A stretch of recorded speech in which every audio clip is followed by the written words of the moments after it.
Om Shri Gurubhyo Namaha. Om Amma. And Om to all who have gathered here today on the auspicious day of Ramanavami. Maryada Purushottam, as we call him. And we know that we have to strive to follow all his teachings of truth, duty, and virtue. This path was shown by Lord Rama to us. And today's class is a special dedication to the birth celebration of Lord Rama. Let us begin by remembering Lord Rama, and we remember him and keep all his values in our heart so that we try to be more like him.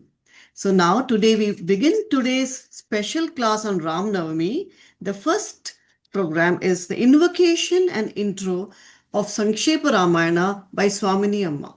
Om Amma. Jai Shri Rama. Ramo Rajamani Sada Vijayate Ramam Ramesham Bhaje Ramena Bhihatani Shachara Chamoh Ramaya Tasmai Namaha Ramanasti Parayanam Parataram Ramasya Dasosmyaham रामे चित्तलयः सदा भवतु मे भो राम माम् उद्धर श्रीरामः शरणं समस्तजगतां रामं विना का गतिः रामेण प्रतिहन्यते कलिमलं रामाय तस्मै नमः रामात्रस्यति कालभीमभुजगो रामस्य सर्वं वशे रामे भक्तिरखण्डिता भवतु मे रामत्वमेवाश्रयः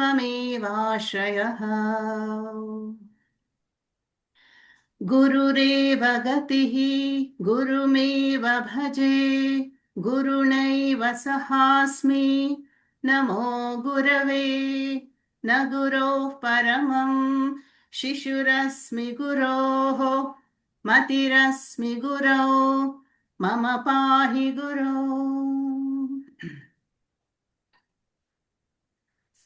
Greetings to all on this auspicious Ramanavami day today.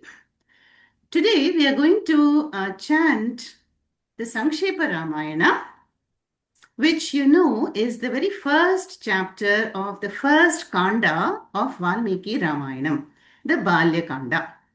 It has 100 verses and it is a samvada between Adikavi Valmiki and Devarishi Narada. So in these 100 verses, Valmiki describes beautifully all the stages and milestones of the entire Ramayana. So this is the essence of the entire Ramayana in 100 verses in the very first chapter of the Balya Kanda. Now, the first 10 or 11 verses describe the glory of Sri Rama when Adikavi Valmiki questions Devarishi Narada and says, in this modern age and world, is there anyone who is an embodiment of values and virtues? And Narada replies, yes, and that is Sri Rama. And he goes on to enumerate so many virtues, 16 or so qualities of Sri Rama. How he is Gunavan, Viryavan, Dharmajnaha, Kritajnaha, Satyavakya, Dhridavrataha, Charitrena Yuktaha, Sarvabhuteshu Hitaha, Vidwan, Samarthaha, Ekapriya Darshanaha, Atmavan, Jitakrodhaha, Dyutiman, Anasuyakaha, and Jata Roshaha. So that is why it is said that Rama is Ramayati Sarvan Gunaihi iti Ramaha, the one who pleases everyone by the beautiful jewel-like gunas. And another meaning is Ramanti Yasmin iti Ramaha, in whom we all rejoice. And that is referring to Atma Ram. So after that, Valmiki proceeds to recount, the whole Ramasya Ayanam, the path and, all the travel path of Sri Rama. And the Sankshepa Ramayana ends with the coronation, Pattabhishekam, and there is a beautiful description of Ramarajyam. In the end, the last few verses, Valmiki describes how there is no, Vatajam Bhayam, this Taskara Bhayam, there is no fear of theft and enemies and war in such a Ramarajyam where such qualities abound. And there is, no women will become widows and orphans, children will not become orphans, and there'll be the glory shining everywhere. And it also describes those who chant the Sankshepa Ramayana, or of course the whole Ramayana, 24,000 verses, they are praised in Swarga, Swarge Mahiyate. And that is the glory of Sankshepa Ramayana. So with that, now let us begin the Parayana. Jai Shri Rama. तपस्वाध्यायनिरतं तपस्वी वाग्विदाम्बरं नारदं परिपप्रच्छ वाल्मीकिर्मुनिपुङ्गवं कोऽन्वस्मिन् साम्प्रतं लोके गुणवान् कश्च वीर्यवान् धर्मज्ञश्च कृतज्ञश्च सत्यवाक्यो दृढव्रतः चारित्रेण च को युक्तः सर्वभूतेषु को हितः विद्वान् कः समर्थश्च कश्चैकप्रियदर्शनः आत्मवान् को जितक्रोधः द्युतिमान् को न सूयकः कस्य बिभ्यति देवाश्च जातरोषस्य संयुगे एतदिच्छाम्यहं श्रोतुं परं कौतूहलं हि मे महर्षि त्वं समर्थोऽसि ज्ञातुमेवं विधं नरम् श्रुत्वा चैतत्त्रिलोकज्ञः वाल्मीकिर्नारदो वचः श्रूयतामिति चामन्त्र्य प्रहृष्टो वाक्यमब्रवीत् बहवो दुर्लभाश्चैव ये त्वया कीर्तिता गुणाः मुने वक्ष्याम्यहं बुद्ध्वा तैर्युक्तः श्रूयतां नरः इक्ष्वाकुवंशप्रभवः रामो नाम जनैः श्रुतः नियतात्मा महावीर्यः द्युतिमान् धृतिमान् वशी बुद्धिमान् नीतिमान् वाग्मी श्रीमान् शत्रुनिबर्हणः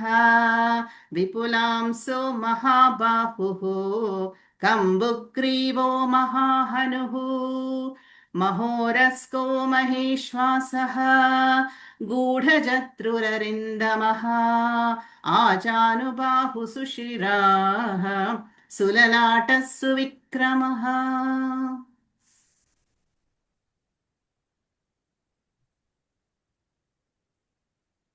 You have to unmute yourself, Lakshmi ma'am. Please unmute. Yes.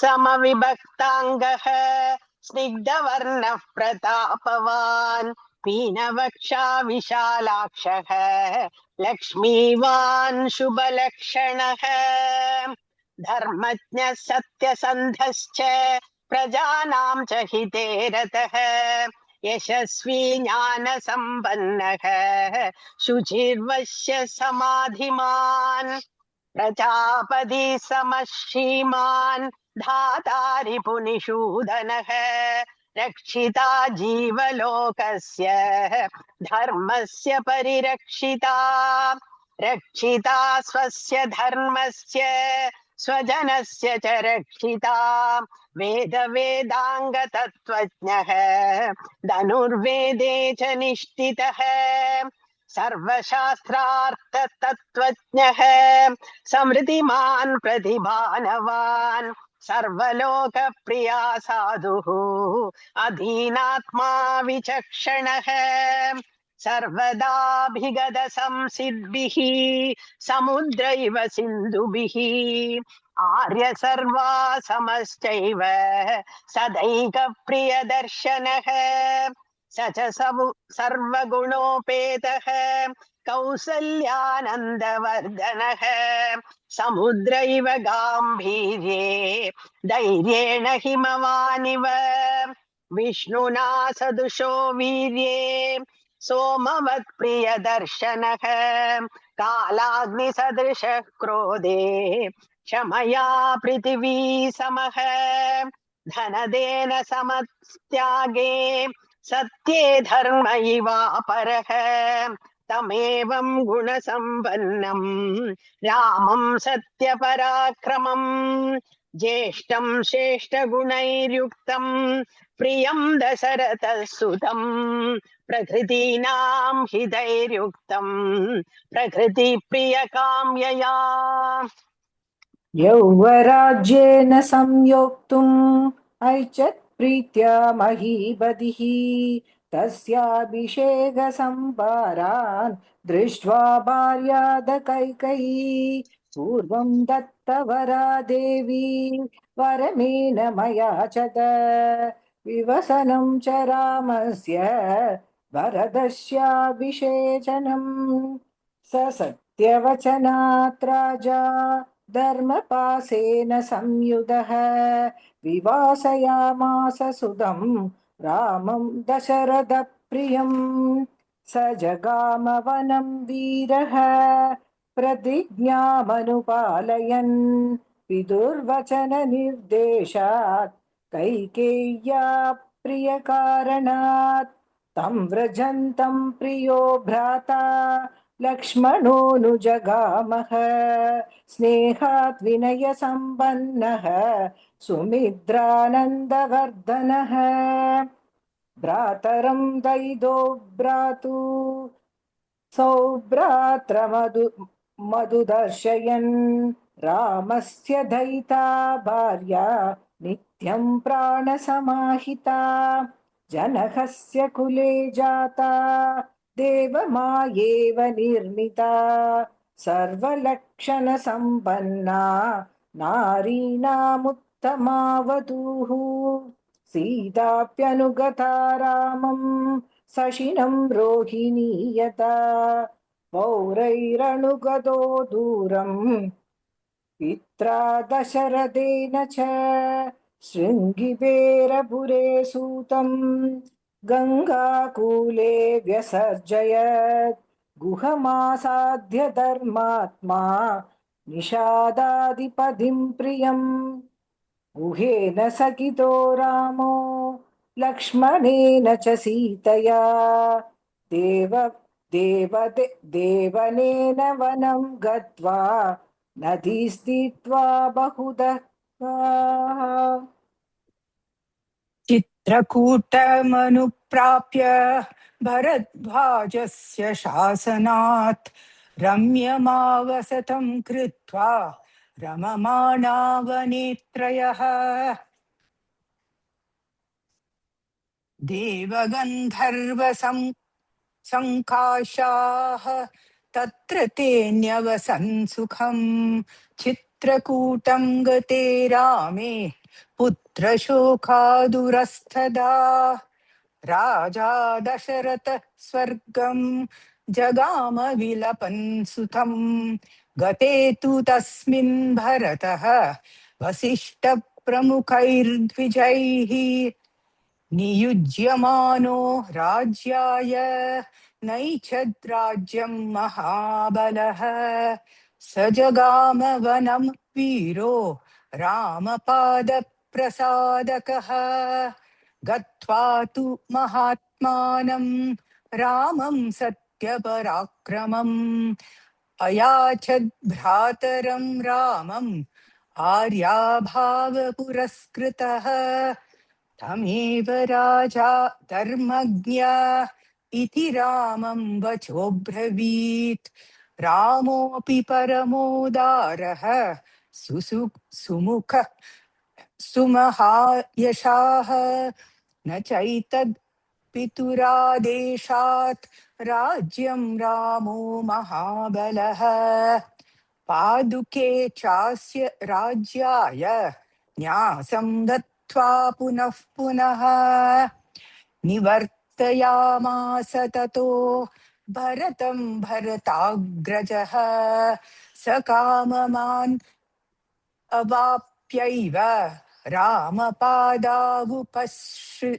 उपस्पृशन् नन्दिग्रामे करोद्राज्यं रामागमनकाङ्क्षया गते तु भरते श्रीमान् सत्यसङ्घो जितेन्द्रियः रामस्तु पुनरालक्ष्य नागरस्य जनस्य च तत्रागमनेकाग्रो दण्डकान् प्रविवेशः प्रविश्यतु महारण्यं रामो राजीवलोचनः वीरादं राक्षसं हत्वा शरभङ्गं ददर्शः सुदीक्ष्णं चाप्यस्त्यं च अगस्त्यभ्रातरं तथा अगस्त्यवचनाच्चैव जग्राहैन्द्रं शरासनं खड्गं च परमप्रीतः तूणी साक्षय सायकौ वसतस्तस्य रामस्य वने वनचरैः सह ऋषयोऽभ्यागमन् शर्वे वदायासुररक्षसां स तेषां प्रदिक्षुश्राव राक्षसानां तथा वने प्रतिज्ञातश्च रामेण वदः संयति रक्षसाम् ऋषीणाम् अग्निकल्पानां दण्डकारण्यवासिनां तेन तत्रैव वसता जनस्थाननिवासिनी विरूपिता शूर्पणखा राक्षसी कामरूपिणी ततः शूर्पणखा वाक्यात् उद्युक्तान् सर्वराक्षसान् करं त्रिशिरसं चैव दूषणं चैव राक्षसं निजगानरणे रामः तेषां चैव पदानुगान् वने तस्मिन् निवसता जनस्थाननिवासिनां रक्षसां निगतान् यासन् सहस्राणि चतुर्दश ततो ज्ञातिवतं श्रुत्वा रावणक्रोधमूर्छितः सहायं वरयामास मारीचं नाम राक्षसं वार्यमाणः शुभहुषाः मारीचेन स रावणः न विरोधो बलवता क्षमो रावण तेन ते अनादृत्य तु तद्वाक्यं रावणः कालचोदितः जगाम सह मारीचः तस्याश्रमपदं तदा तेन मायाविना दूरम् अपवाह्य नृपात्मजौ जहार भार्यां रामस्य गृध्रं हत्वा जटायुषं गृध्रं च निहतं दृष्ट्वा कृतां श्रुत्वा च मैथिलीं राघवः शोकसन्तप्तः विललापाकुलेन्द्रियः ततस्तेनैव शोकेन गृध्रं दग्ध्वा जटायुषं मार्गमाणो वने सीतां राक्षसं सन्ददर्शः कबन्धं नाम रूपेण विकृतं घोर दर्शनम् तन्निहत्य महाबाहुः ददाह स्वर्गतश्च सः स चापि कथयामास शबरीं धर्मचारिणीं श्रमणीं धर्मनिपुणाम् अभिगच्छेति राघवम् सोऽभ्यगच्छन् महातेजाः शबरीं शत्रुसूदनः शबर्या पूजितः सम्यक् रामो दशरथात्मजः पम्पातीरे हनुमता सङ्गतो वानरेणः हनुमद्वचनाच्चैव सुग्रीवेण समागतः सुग्रीवाय च तत्सर्वं शंसद्रामो महाबलः आदितस्तद्यथा वृत्तं सीतायाश्च विशेषतः सुग्रीवश्चापि तत्सर्वं श्रुत्वा रामस्य वानरः चकारसङ्ख्यं रामेण प्रीतश्चैवाग्निसाक्षिकम् ततो वानरराजेन वैरानुकधनं प्रति रामाय वेदितं सर्वं प्रणयाद्दुःखितेन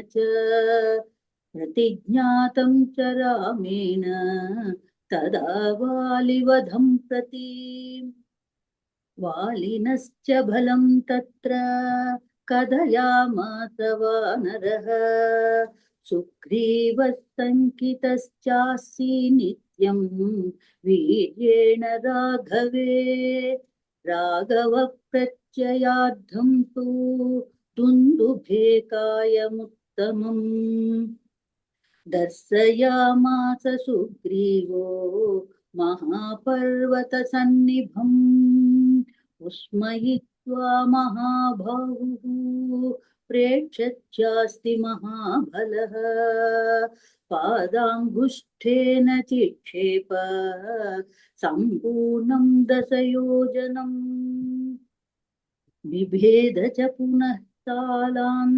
सप्तैकेन महेशुना गिरिं रसातलं चैव जनयन् प्रत्ययं तदा ततः प्रीतमनास्तेन विश्वस्तः स महाकपिः किष्किन्धां रामसहितो जगाम च गुहां तदा ततो गद्गद्वरिवरः सुग्रीवो हेमपिङ्गलः तेन नादेन महत निजगामहरीश्वरः अनुमान्य तदा तारां सुग्रीवेण समागतः निजघान च तत्रैनं सरेणैकेन राघवः ततः सुग्रीववचनाद्वत्त्वा वालिनं माहवे सुग्रीवमेव तद्राज्ये राघवः प्रत्यपादयत्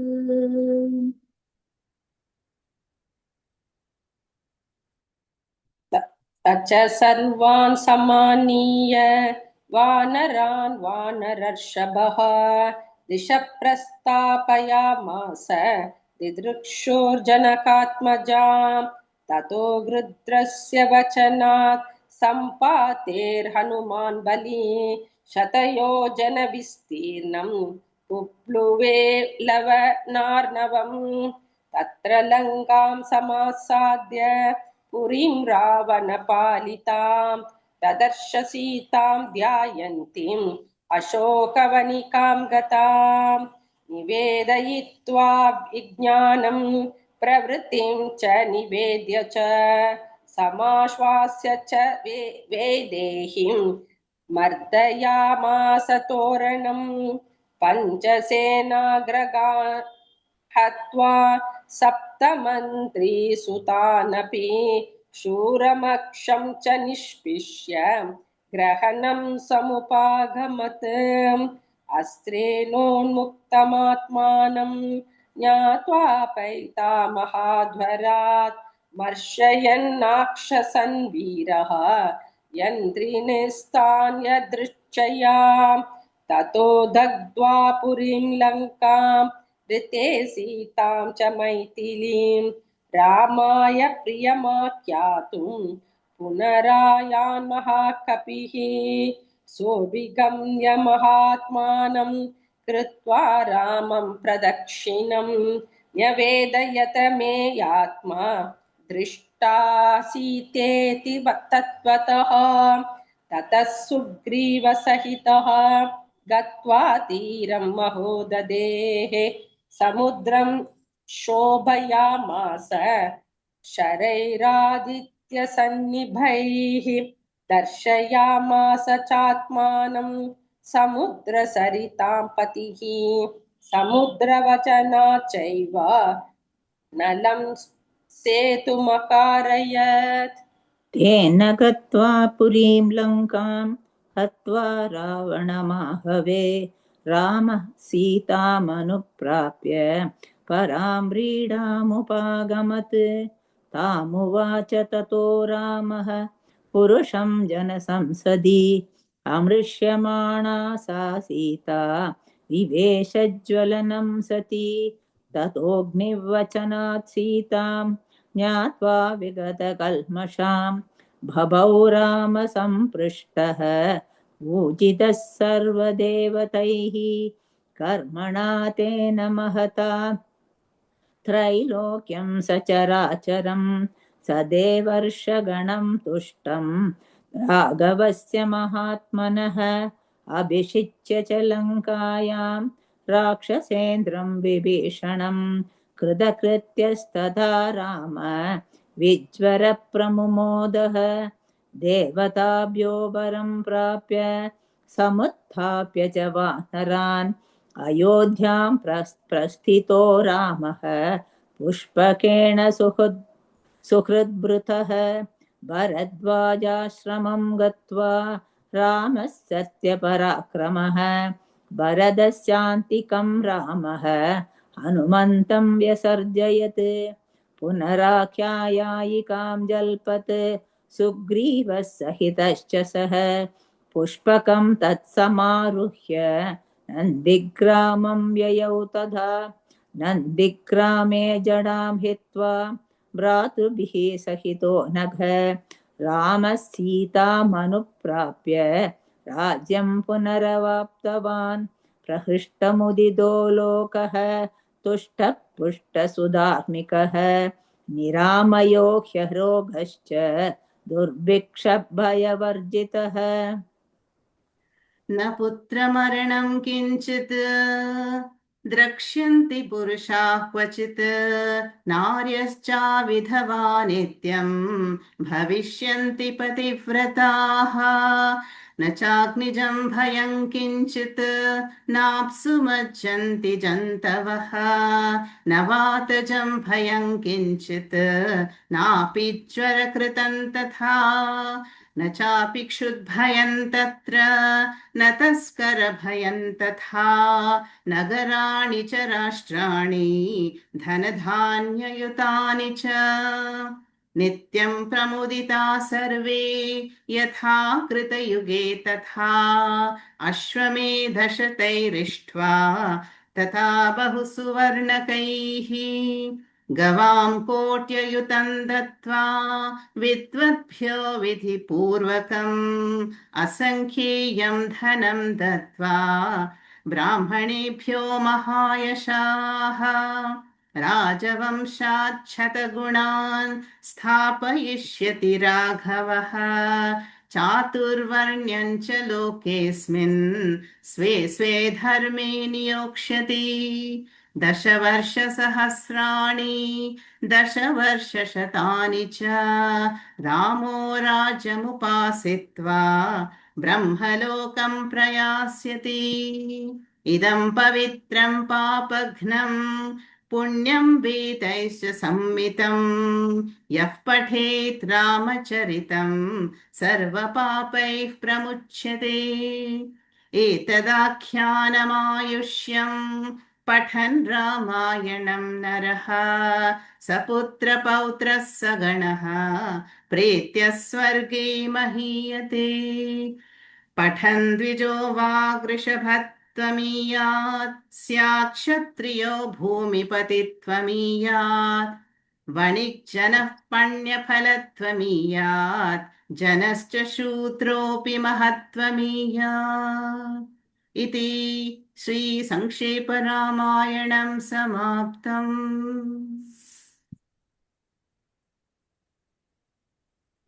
Thank you all.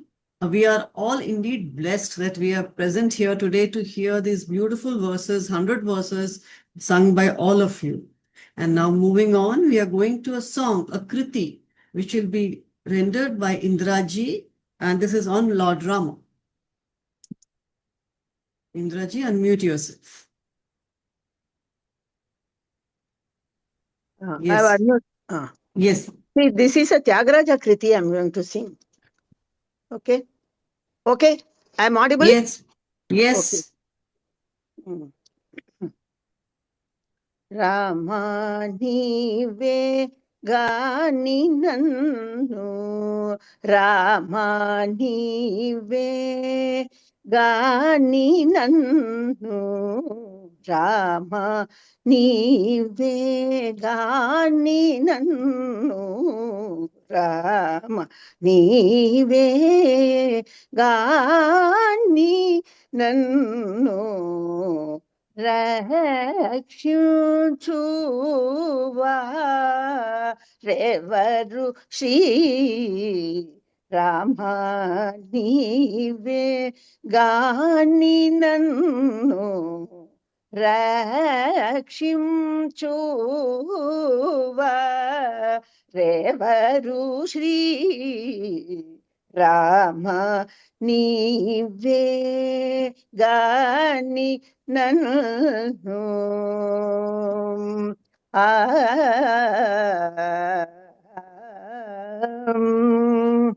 సోమ సూర్య లోచన సోమ సూర్య లోచన సోమ సూర్య లోచన సోమ సూర్య లోచన సోమ సూర్య లోచన సుందర వదన శ్రీ సోమ సూర్య లోచన సుందర వదన శ్రీరామ నీవే గాని నన్ను రామ నీవే గాని నన్ను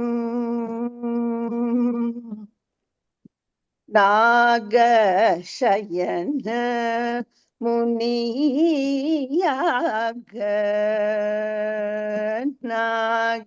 నాగశయన మునియాగ పాలన భక్త పాలన భక్త భాగదేయ పావన భాగదేయ పావన త్యాగరాజ సన్ను పాలన భక్త భాగదేయ పావన త్యాగరాజ సన్ను రామ నీవే గాని నన్ను రక్షించువా ఎవరు శ్రీ రామ నీవే గాని నన్ను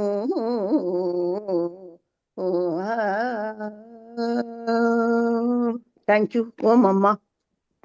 Thank you, Indraji, for that emotional and soulful rendition of this beautiful Tyagaraja Kriti. And now we have Vijaya ji, who will be singing one more song for us. Mama.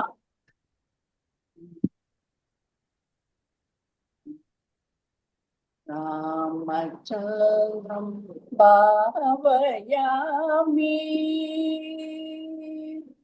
Ramachandram bhavayami, Madhukulatilakamu Kendram, Ramachandram bhavayami, Madhukulatilakamu Kendram, Ramachandram bhavayami.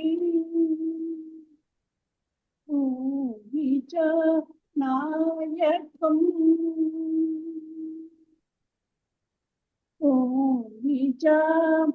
Nayako Mukti Muktidayakam Namakirtan Tarakam Naravaram Sadamayikam Ramachandram bhavayami. Aketa nagare nivasam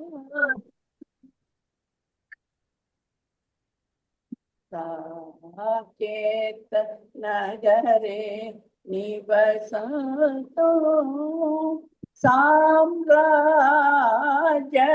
Pradhanumantam Shanti Rakentu Padanam Bhagavatam Ramaniya Kalyana Gunavatam Kakustam Dhimaltam Amalacham Simantam Nagesanuktamantam Naragurugura Vigarantam Ramachandram bhavayami.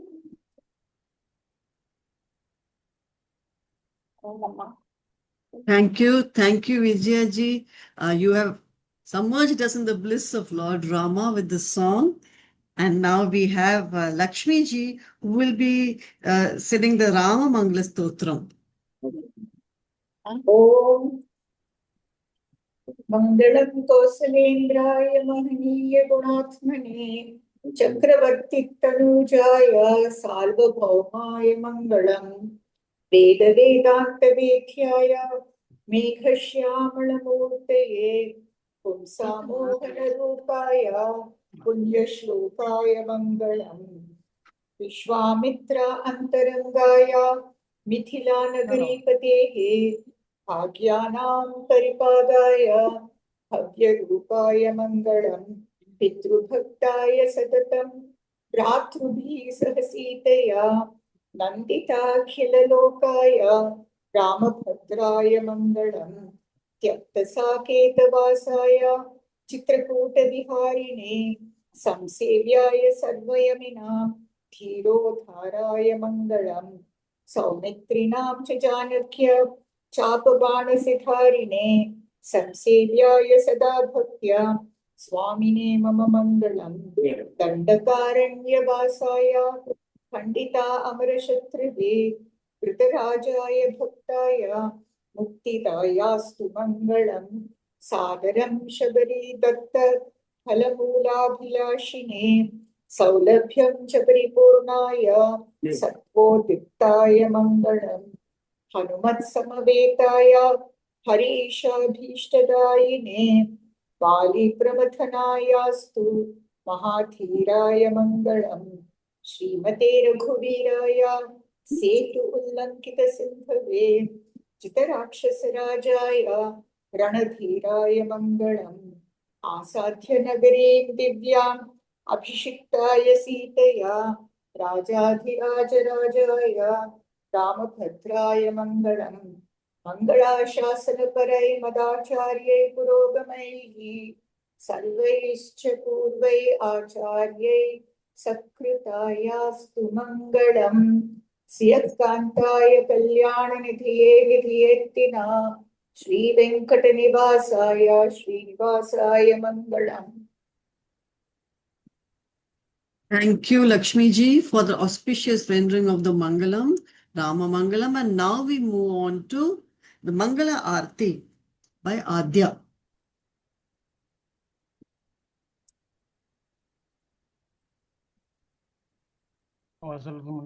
Suganya, Mangala Aarti. Shri रामचंद्रनक जय मंगलम नल दिव्य मुख चंद्रनक शुभ मंगलम माराभिमारणक मन्नु परंदामनक इरानु नामनक रवि कुल सोमनक श्री रामचंद्रनक जय मंगलम नल दिव्य मुख चंद्रनक शुभ मंगलम माराभिमार कुंदल मणि वाननक काननक मंगलम कौशलै कुमारनक वीरनक मंगलम पुंडरीक तालनक भूचक्रालनक तंदुवल तोलनक जानकी मनालनक श्री रामचंद्रनक जय मंगलम नल दिव्य मुख चंद्रनक शुभ मंगलम कोवै मणि वायनक मायनक मंगलम कोंदंड कायनक मेनक मंगलम श्री रामचंद्रनक जय मंगलम नल दिव्य मुख चंद्रनक शुभ मंगलम. Thank you, Adya, for the delightful rendition, and we are so happy to see you singing the song. And now we'll have the closing prayers by Swamini Amma. And thank you to Umaji for sharing her altar with us. Thank you, Ma. Thank you. Jai Shri Ram. Beautiful altar at Uma's place. Before we conclude, a couple of more things. And first is, I would like to invite Vani Devi, who's my friend in Germany, to share her celebration of Ramanavami, how it was back home. Hari Om, Om Shri Ramaya Namaha. Yes, we just did a little festival yesterday evening in Satsang. We chanted the Rama Raksha Stotram. It is a beautiful song. And in the morning we had Satsang also with Rama Kirtan, and we had a puja from 8 to 9, just 1 hour, as a little small festival, not so big. In autumn, the Navaratri fest is more, yes, the Devi, but Rama, it's just a little fest today. Vani Devi, we all want to hear you sing. Would you like to offer a song? I can start the Rama Raksha Stotram a little bit, okay? Maybe a part of it, yeah. Yes, just. Om Shri Ganeshaya Namaha. Asya Shri Rama Raksha Stotra Mantrasya Buddha Kaushika Rishi Shri Sita Ramachandro Devata Anushtup Shandaha Sita Shakti Shri Mat Hanuman Kilakam Shri Ramachandra Prityate Rama Raksha Stotra Chape Viniyogaha Dhyayeta Janubahum Dhutasharadanusam Baddha Padmasanastam Pitam Vasovasanam Navakamaladala Spadinitram Prasannam Vaman Karurasita Mukakamalamilalochanam Niradabam Nanalankara Diptam Daratamurujata Mandalam Ramachandram Iti Dhyanam. Beautiful, Vani Devi. Thank you so much. Thank And yeah, so before we chant the Swasti mantras, I will share a small bhajan, a Hindi bhajan, which I learned in Gujarat. Okay, and then we'll conclude. Kamal Nayan Ram विमल चरण राम कमल नयन राम विमल चरण राम कमल नयन विमल चरण पतित पावन राम कमल नयन विमल चरण पतित पावन राम पतित पावन राम जानकी जीवन राम पतित पावन जानकी जीवन साधक सजन राम अयोध्यावासी राम अरण्यवासी राम अयोध्यावासी राम अरण्यवासी राम अयोध्यावासी अरण्यवासी पतित पावन राम पतित पावन राम जानकी जीवन राम पतित पावन जानकी जीवन साधक सजन राम कमल नयन राम विमल चरण राम कमल नयन विमल चरण पतित पावन राम पतित पावन राम जानकी जीवन राम पतित पावन जानकी जीवन साधक सजन राम कमल नयन राम विमल चरण राम अयोध्यावासी राम अरण्यवासी राम अयोध्यावासी अरण्यवासी पतित पावन राम पतित पावन राम जानकी जीवन राम पतित पावन जानकी जीवन साधक सजन राम कमल नयन राम विमल चरण Ram Om Jai Shri Rama. Would anyone else like to sing or say something on the occasion of Ramanavami before we conclude?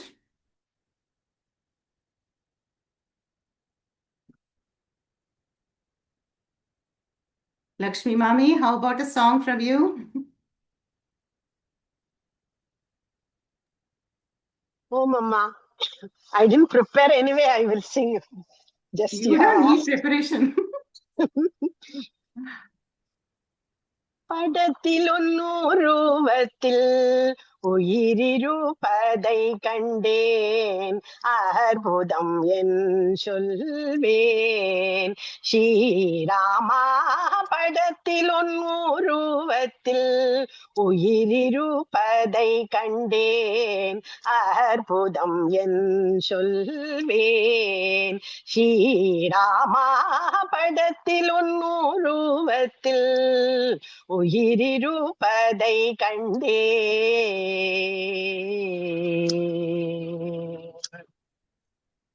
படைத்த பொருள்களில் முடியவும் அடக்கமாய் படைத்த பொருள்களில் முடியவும் அடக்கமாய் விளங்கும் பொருள் நீயல் எனக்குன் போதனையோ படைத்த பொருள்களில் முடியவும் அடக்கமாய் விளங்கும் பொருள் நீயல் எனக்குன் போதனையோ படைத்தில் உன்னுருவத்தில் உயிரிருப்பதை கண்டேன் அற்புதம் என் சொல்வேன்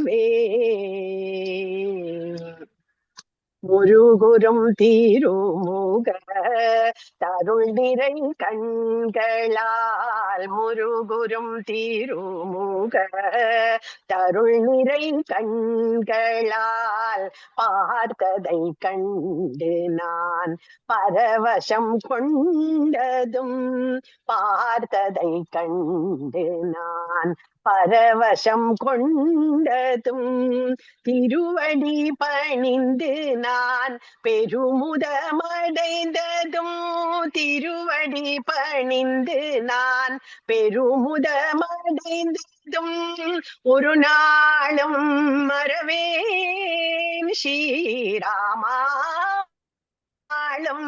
மறவேன் ஸ்ரீராமா படத்தில் உன்னுருவத்தில் உயிரிருப்பதை கண்டேன் அற்புதம் என் சொல்வேன் ஸ்ரீராமா படத்தில் உன்னுருவத்தில் உயிரிருப்பதை கண்டேன். ஓம் So divine, Lakshmi Mami. Can you tell us the gist of the song for those who may not understand? Actually, Amma, when I was worshipping, I could see that live Sriram on the Sriram's face. I could see him alive. He was looking at me, and I was very, very happy to see him. And Paravasham, I became very, very Paravasham, what I can say in English, I don't know. Overwhelmed.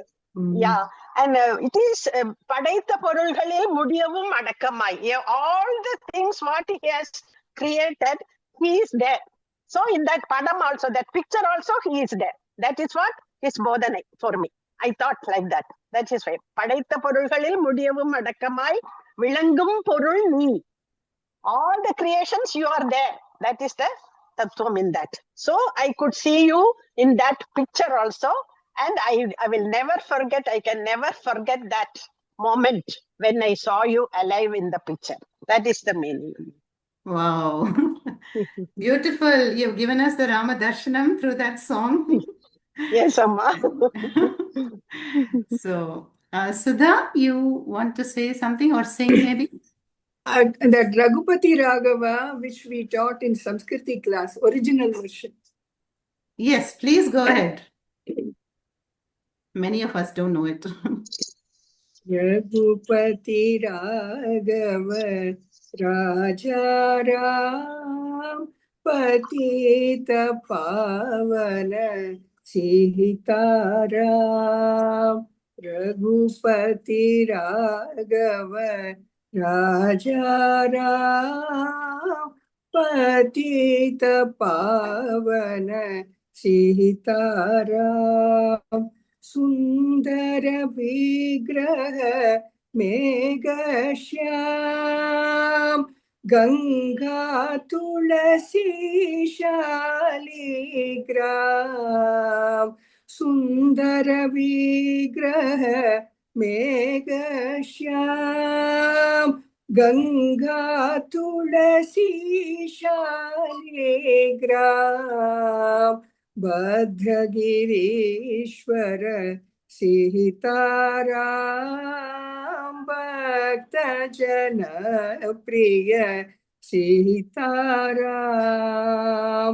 Bhadragirishwara Sitaram Bhakta Jana Priya Sitaram.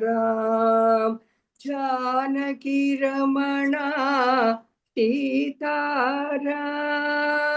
Jaya Jaya Raghava Sitaram. Janaki Ramana Sitaram. Jaya Jaya Raghava Sitaram. Raghupati Raghava Raja Ram Patita Pavana Sitaram.